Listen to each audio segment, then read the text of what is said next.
Je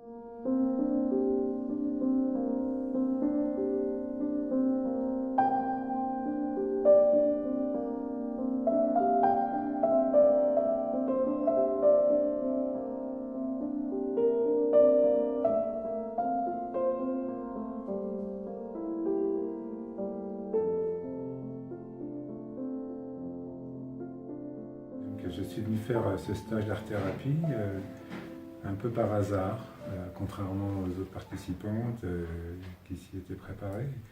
Et je pense que c'est une bonne chose parce que si j'avais trop réfléchi, peut-être que je n'aurais pas été dans ce stage qui m'a vraiment comblé. C'est une autre vision que je vais avoir de moi-même et de tout ce qui m'entoure.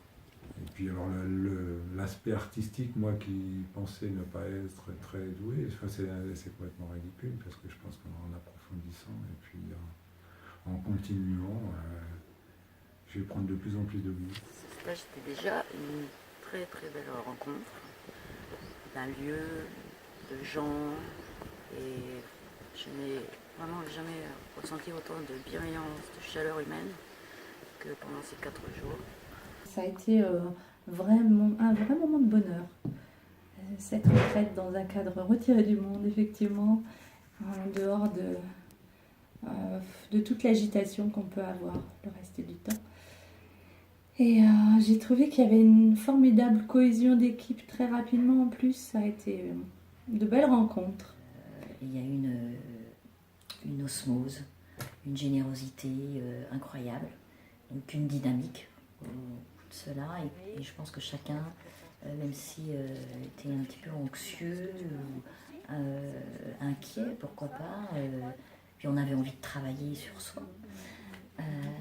Et malgré toutes nos peurs, nos restrictions, chacun s'est livré par moments avec beaucoup d'émotions, de pleurs, de joie, de sourires, de silence et de rire, et même de chansons. Et c'était fabuleux. Une belle entente, une belle amitié, des choses fortes qui sont passées et encore des émotions. Donc le stage, c'était à la rencontre de sa nature profonde et je me sens très apaisée. Et j'espère mettre à profit non, c'est pas j'espère mettre, c'est je vais mettre à profit tout ce dont je me suis rendu compte pendant ce stage. Oui, voilà, des émotions, des mots qu'utilisaient mes collègues, que j'aurais aimé vous leur dire, que je n'avais pas trouvé les mots, mais voilà, j'ai eu beaucoup d'échos. C'est ça qui était sympa, parce que chacun avec son histoire a eu des échos les uns les autres. Vraiment, les échanges étaient faciles, simples, vrais, sincères.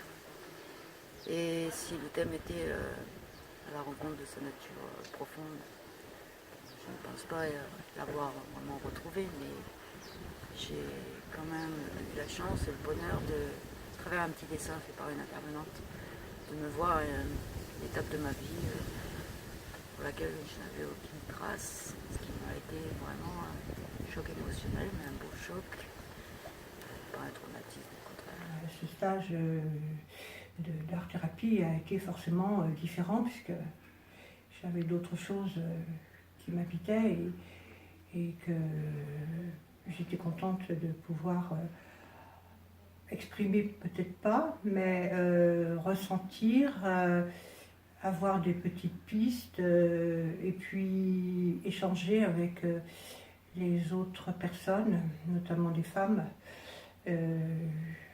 parce que ça me paraît important. J'ai adoré tous ces outils en fait qui nous permettent une vraie rencontre. J'ai envie de dire aujourd'hui avec ce masque, bas les masques, c'est vraiment une rencontre pure, authentique avec soi. Et vraiment, c'est, en tout cas, depuis le début de la semaine, j'ai pu grandir autour de ces outils techniques, évoluer et me rendre compte que c'est une vraie liberté de créer et un pur bonheur, une nourriture. Le thème des 4 jours de retraite que j'ai animé durant l'été 2017 est un thème central de tout travail en développement personnel, à savoir la possibilité de rentrer en contact avec son moi profond et son élan créateur.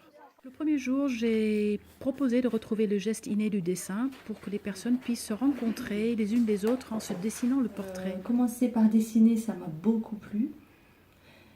En plus, dessiner quelqu'un que je ne connaissais pas, ça permet de faire vraiment connaissance aussi avec la personne parce qu'on est bien obligé de l'observer. Et c'est un peu inhabituel de l'observer sans échanger des paroles. Mais avant cette expérience de dessin, chaque personne a touché, palpé son visage, son propre visage, pour en comprendre les contours, les reliefs et les proportions. Le fait de partager, de dessiner un partenaire du stage, c'est très très fort puisque ça oblige en même temps, en plus du partage, à observer, écouter.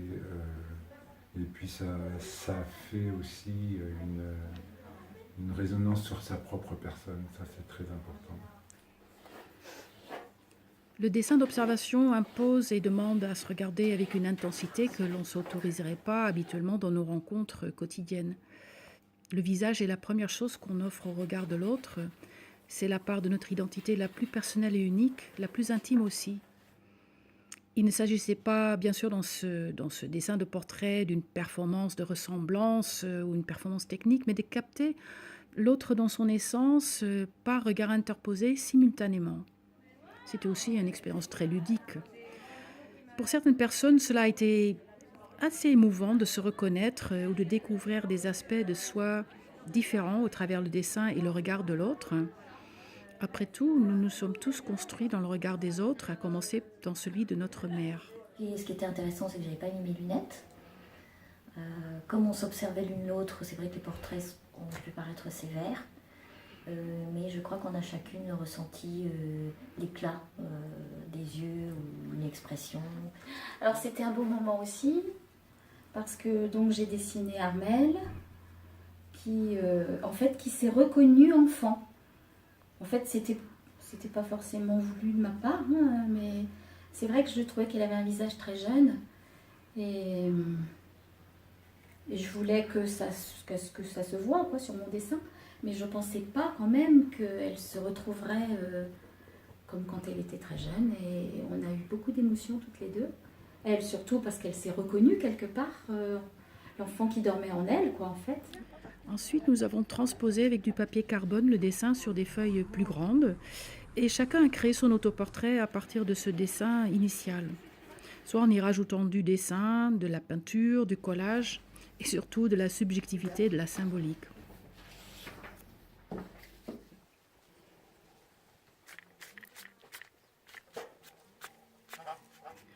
Le deuxième jour, nous avons continué à explorer avec la création de masques cette notion d'identité et partager l'expérience de la pose de bande plâtrée en binôme. Là, il faut faire confiance à l'autre, lâcher prise, supporter l'immobilité et le fait de disparaître en quelque sorte derrière les bandes plâtrées le temps que le plâtre sèche. Cela peut réveiller des émotions de confiance ou de vigilance, des vécus archaïques, des souvenirs utérins, voire morbides, suivant ce que l'on y projette, suivant des vécus très subjectifs. Alors, moi, ça m'a bien plu de le recevoir. J'ai trouvé que c'était un moment agréable parce que c'était frais déjà. J'aimais bien la fraîcheur sur mon visage. Ça a été un moment très agréable. Plus difficile de poser les bandes plâtrées sur Brigitte. Ça m'a fait un peu penser à un masque mortuaire. Et ça, c'était... Je voulais pas lui dire parce que ça m'a fait vraiment cet effet-là au fur et à mesure que je posais le masque. C'était figé, c'était blanc. Ça m'a vraiment fait une drôle d'impression. Et puis en fait, Bibi, elle m'a dit qu'elle avait ressenti la même chose quand elle me l'avait posé aussi sur moi. La séance du masque était quand même aussi très très difficile pour moi, puisque non seulement à cause de la posture, des personnes qui intervenaient sur moi, et qui a fait quand même me submerger d'image assez horrible, ancienne, mais en même temps avec le doigté très doux, comme une petite touche d'un pinceau impressionniste de l'autre. Ça fait aussi couler quand même en moi un petit flot d'antidote à tout ce passé. Voilà, quelque chose qui va pouvoir peut-être justement le repousser, l'absorber, le dissoudre. c'était un moment très très fort. Et quand le masque s'est décollé aussi, c'était un peu, comme je crois Angela a dit, se décoller les peaux du passé. Une grande fascination pour notre reflet et le masque a en plus un double aspect de dents d'or. Il nous cache mais dévoile en même temps quelque chose de nous. L'intérieur épouse notre visage et l'extérieur est ce qui est visible, transformable, comme un autre soi. Je n'ai pas été très portée par le manuel. Je ne sais pas pourquoi. J'ai trouvé ça, j'ai regardé les autres faire. Bon, j'ai fait un masque qui n'était pas si mal. Mais par contre, j'étais très émue et admiratrice de la créativité de ces femmes qui étaient à côté de moi et qui faisaient des choses formidables. Et le bonheur que j'avais à le faire. Le 3e jour, on a commencé à s'amuser à transformer les masques avec de la peinture, des tissus et des matériaux naturels.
Il y a eu le moment de porter et de bouger avec le masque, le sien ou celui de quelqu'un d'autre. Et tout le monde a remarqué que le port du masque induit des comportements différents. On se désinhibe et on peut jouer à être quelqu'un d'autre, à faire semblant. Le masque, c'était très fort aussi, puisque le masque, ça permet d'exprimer des choses qu'on n'arrive pas à exprimer. On a fait notre masque, on l'a décoré en essayant qu'il soit à notre image. Moi, je suis dans les chiffres, ça me pèse un peu. C'est pour ça qu'ils sont là sur le côté, qui me tirent un peu vers le bas. Et sinon, la créativité est là et c'est ce que j'aimerais faire de plus en plus de toute façon. Moi, j'étais venue plus pour penser à la réalisation. J'ai trouvé beaucoup de choses, justement, qui sont à réouvrir. À partir de choses glanées dans la nature et autour du gîte durant le séjour, le 4e jour, ma proposition était de créer un objet qui nous ressemble. Donc, la dernière œuvre qu'on a fait, moi, j'ai essayé très modestement de faire quelque chose qui correspondait à ce que j'avais exprimé au début, la métamorphose. Elle épouse sa nouvelle vie. Au début du stage, j'étais pleine de colère contre moi, colère que je traîne depuis fort longtemps. Et c'est vrai que les premiers dessins que j'ai faits, c'était du rouge qu'on retrouve également sur le masque, mais que j'ai quand même beaucoup atténué. Il y a moins d'aplats de couleurs, ça s'atténue, ça disparaît. On était rentré dans une phase de choix de matériaux, de taille, de forme, et plus dans un travail de groupe où chacun avait à peu près la même chose à explorer. Comme je ne sais pas faire de la couture, j'ai fait plein de petits morceaux différents et j'ai réussi à me faire mon petit baluchon. Mais j'ai fait tout ça à l'intuite. Voilà. Le toucher aussi, c'est agréable. Et puis je me suis dit que toute cette semaine avait été vraiment porteuse de plein de choses, d'émotions. de partage, de bienveillance, et qu'il fallait que j'en mette dans mon sac, que je ne parte pas les mains vides. Ni la tête, ni le corps, ni les yeux, ni les oreilles. Sans s'en rendre compte, on prend plaisir à confectionner une œuvre le plus possible artistique, mais qui correspond effectivement à son moi profond. Enfin, moi, je l'ai vu comme ça.